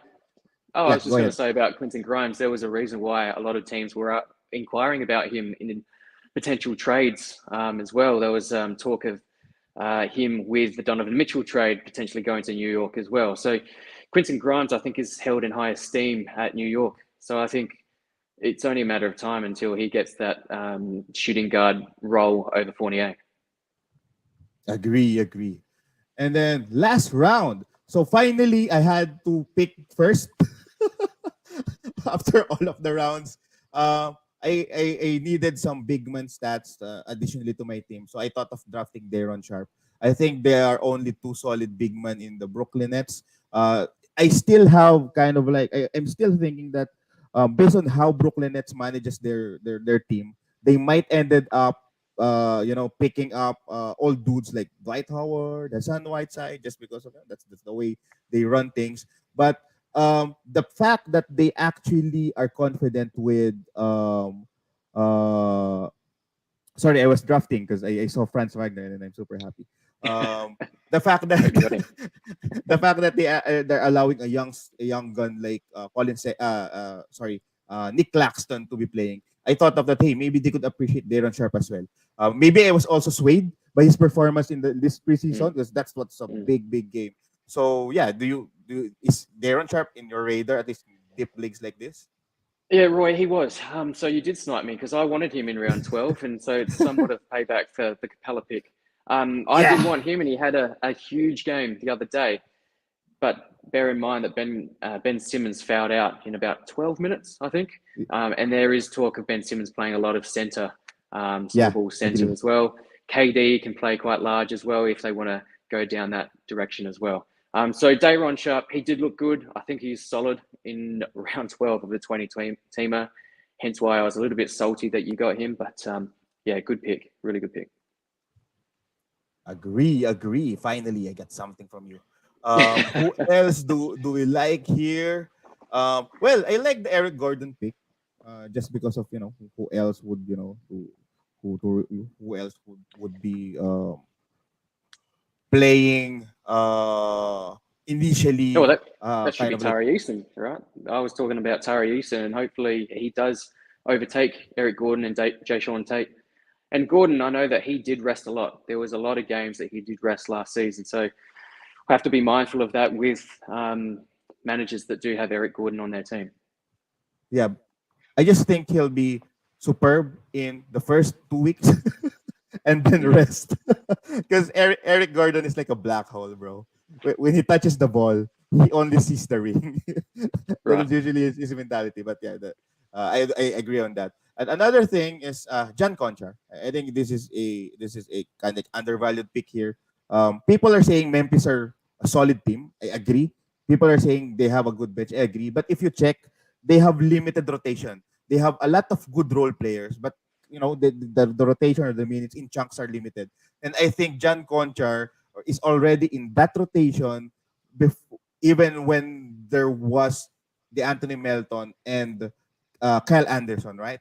So now those two are gone. I was thinking this was a very solid pick as well, similar to how I see Tyus Jones. And Yeah, I think then it's a solid pick. Yeah, he's going to play solid rotational minutes for Memphis. Good shooter. So I think it's a really good pick at this stage. I'll just mention that my pick of Obi Toppin, don't really like it fantasy wise, not great. However, we did see that upside at the end of last season where I think he splashed a few 30-point games as well. We saw it in preseason where he did get the minutes, but as we know, preseason's a little bit silly in terms of rotational minutes. So that's purely based on the fact that he's super popular in New York, and there is talk that they would prefer to have him over Julius Randle. So stranger things have happened. You just never know. I don't think it's going to pay off, but I will hold him in the hope that maybe he does play not over Julius, but even as a small ball center as well. agree. And then actually, I just want to give a shout out here to Jalen McDaniels. I think this was a good pick for the last round. I was surprised he was available here. Also, Omar Yurtseven, just because of the possibility he plays at the center, is a good angle here. So yeah, those were solid picks. So yeah, we're almost we're past 1.5 hours. Let's just quickly check out the team. So I want you to talk us with your team first. Let's go NBA Fantasy Bible team. So yeah, tell me your what did you like and what you didn't like in your team here. Yep, I like my first pick, Giannis, as we spoke about. So I picked Jalen Brown, and I know that his fantasy stat set is not perfect, but I think that complementing Giannis with the points, with solid shooting as well, good threes. I think I needed that early. I would have rather have taken a big man, but again, I was trying to look after my points and my threes at this stage just to differentiate between myself and some of the other punt free throw teams. Third round, I took De'Aaron Fox. I think that's solid at pick 42. I really think that he's going to have a tremendous season now that Halliburton's moved to Indiana. He is the man again. He is the number one. And his partnership with Sabonis has looked really good in the few games that we have seen. Nurkic, as I've talked about, I picked him at pick 79. I think he's going to have a really solid season. And again, at that stage, he's going to be a very solid pick. Capella. Sorry, Yuri. Clint Capella, Yeah. 82. You can still hear me? I can't that hear was- the that was a capella. I great can't hear pick. the but I can hear. You can hear me. Yeah, 82 Capella. I love that pick. Spencer Dinwiddie. I hated that pick. I wanted Tari Eason at that stage, but I'll make that work. And who knows? He may be able to get some production next to Luca. Melton, we spoke about. Santi, we spoke about. Grant Williams, we spoke about. Delon Wright. Roy, I don't know if you've seen much of him in the preseason. I love Dylan Wright. I mean, back where he was playing, I think initially played at Atlanta and then he went to Dallas, right? Dallas, it wasn't really fit, it didn't fit well. But he started in Memphis, right? I think he started in Toronto. I think he played really well. Oh in yeah, Toronto, but I could be Toronto. wrong. Yeah, correct. I was thinking of possibly because him and the Anthony Melton almost have that same kind of like arsenal. We're in a very solid guard that can defend. Right. I did see him the other day. He's backing up Monty Morris for now, and he looked really good. And he's a defensive maestro. I needed Yeah. solid steals, but he actually was shooting the three ball quite well, which has been a bit detrimental in his game over the years. So I think he's got some upside there. He potentially could get a good 20 to 25 minutes as a bit of an upside play there. And Rashawn Holmes and Obi Toppin just to round out my team. Nice. Actually, this again when you punt a certain category in a deep league, for me it's actually an advantage because it's really hard to create a team that really can actually win you more than six categories, for example. So you just have to really focus on certain categories. So let me just quickly explain or check out my team, and then let's choose who do you like from other teams. So where's mine? Because I'm kind of like the last one. There you go. Best team name in the league. If ain't gay, it ain't gay. If it's Kelly Oubre. So first two picks, love it. Anthony Davis, Jamorant. I can't, as for me to draft 20th, I think this is a blessing already. Getting Anthony Davis. So that alone for me, I'm super happy with it. Um, Maybe some would think that getting Christian Wood and Kevin Porter is a reach, but again, given my constraints, I think this. I'm also happy with this one. I'm expecting big things with Kevin Porter Jr. There's a good chance in a punt build he can actually finish top 50 again in a punt field. I mean, I could see that happening. RJ Barrett, I didn't like that pick, but then again, I needed some boost in scoring ability to sometimes give you what 30 plus points and sometimes give you 0 out of 12. So that's what you get for RJ Barrett. But then again, I got Malcolm Brogdon. I like Malcolm Brogdon. I'm preaching him to win the sixth man of the year. Getting 25 minutes is fine with me because it means he'll get more longevity in terms of staying or playing in the court. But in 25 minutes, I think he can do a lot of things. And getting a player that give you almost 7 assists or more is crucial in that area. So I was happy in getting Malcolm Brogdon and actually prioritizing him. And then I got Kelly Oubre and Chris Duarte. Initially, this wasn't planned. Well, everything wasn't planned.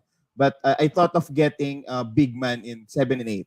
But when everyone's getting big man, I thought that hey, you want to get ahead of me by getting blocks and rebounds and field goal percentage. Let me get some points and 3 points so I can give you a tie. So that's really observing what the trend is. So that I thought of getting some scoring and shooter here.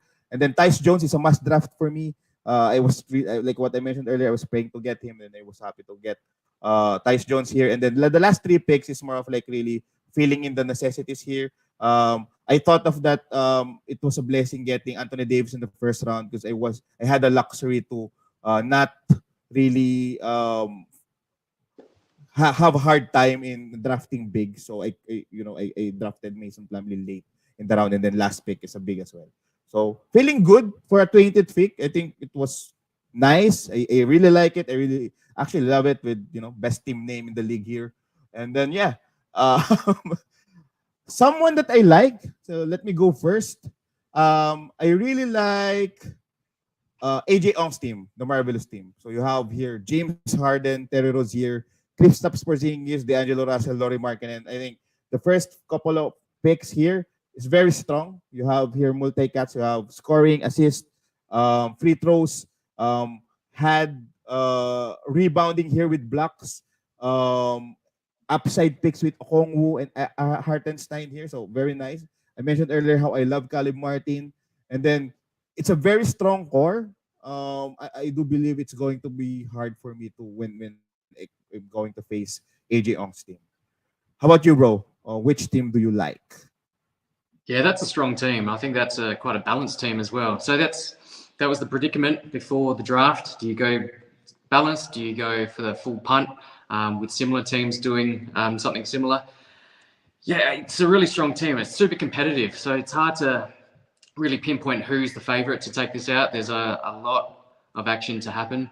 And I'm actually looking forward to proposing some trades as well, seeing if I can improve my team and making it a bit of a win-win for both teams as well, particularly with those different punt strategies. I think you don't have to have a loser in a trade. Agree. So so again, thank you so much to our GMs here who participated. I hope they had fun, and then I hope you watch us check your teams here.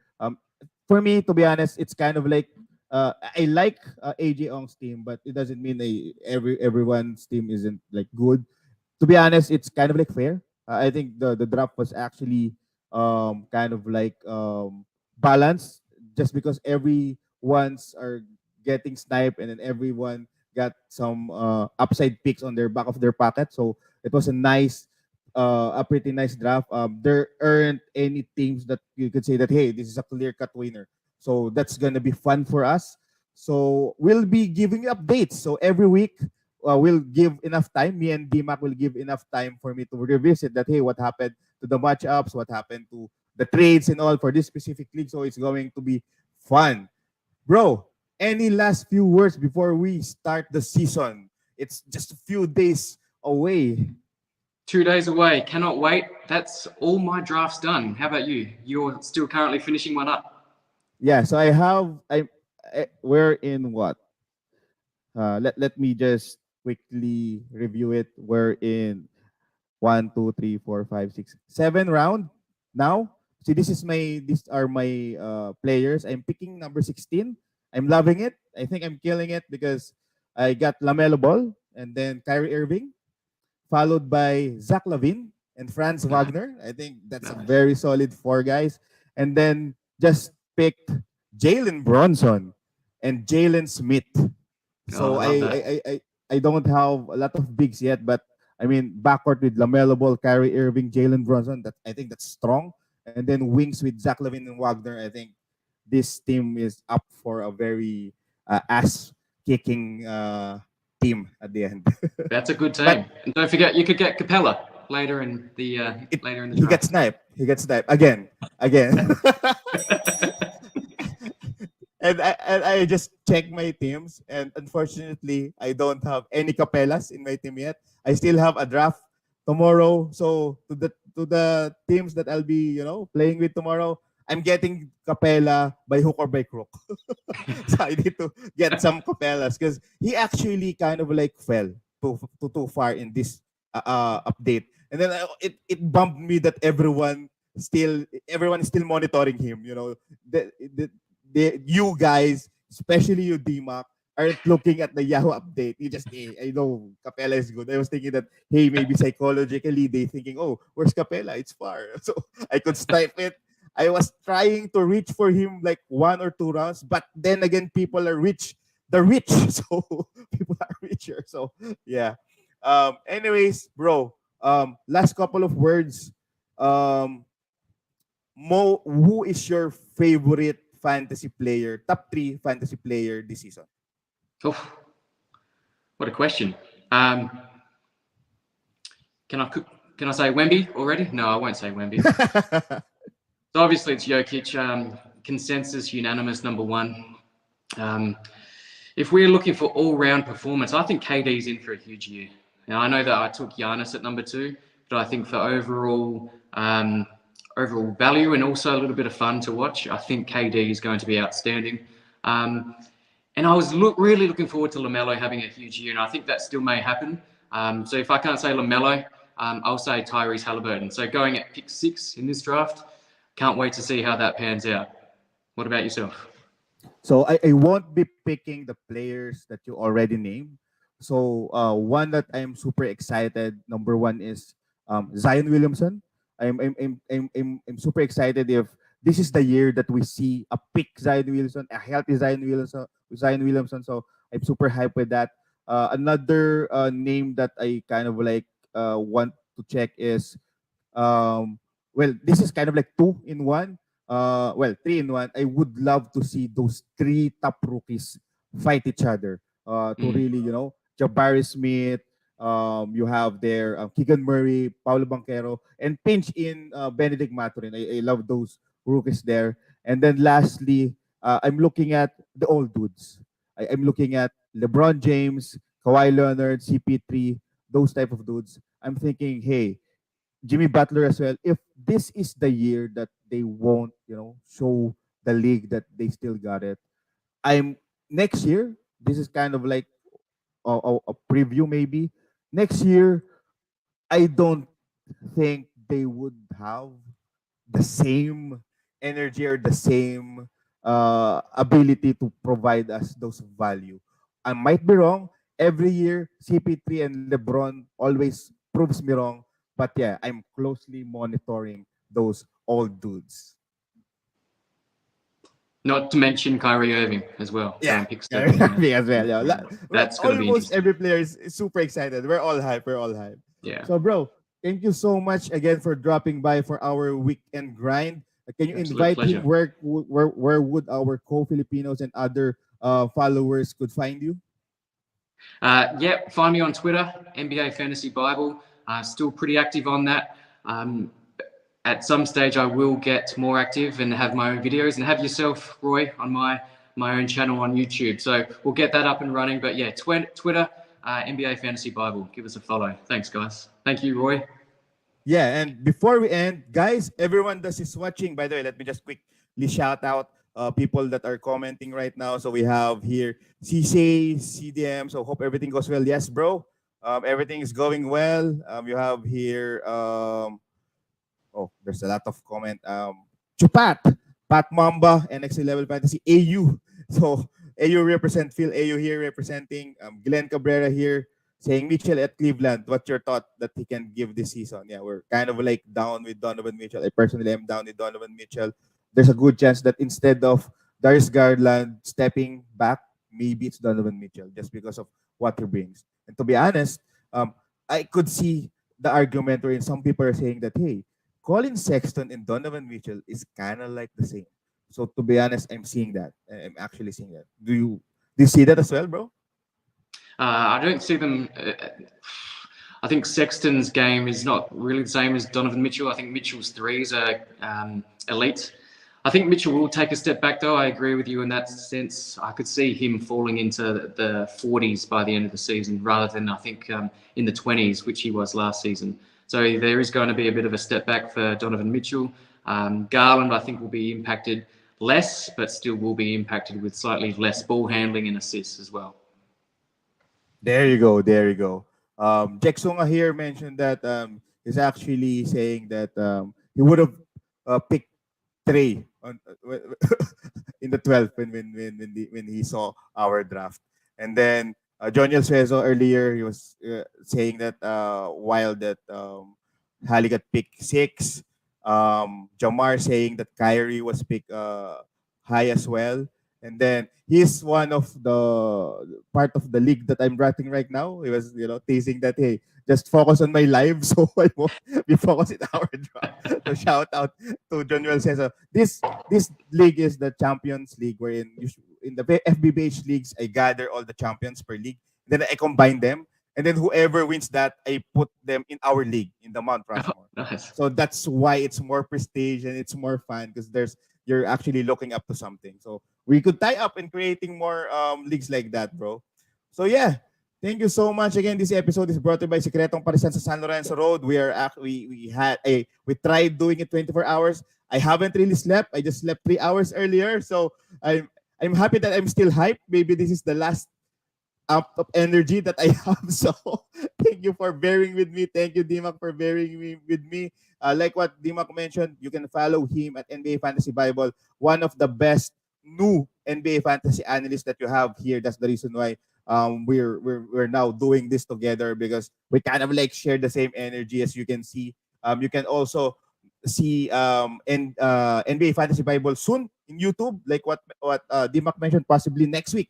Maybe he could actually share us that link as well. For Fantasy Basketball PH, you already know this. Same drill. We're available at Facebook and Fantasy Basketball Pinas, NBA Fantasy League PH, the biggest Yahoo Fantasy FB group in the whole world.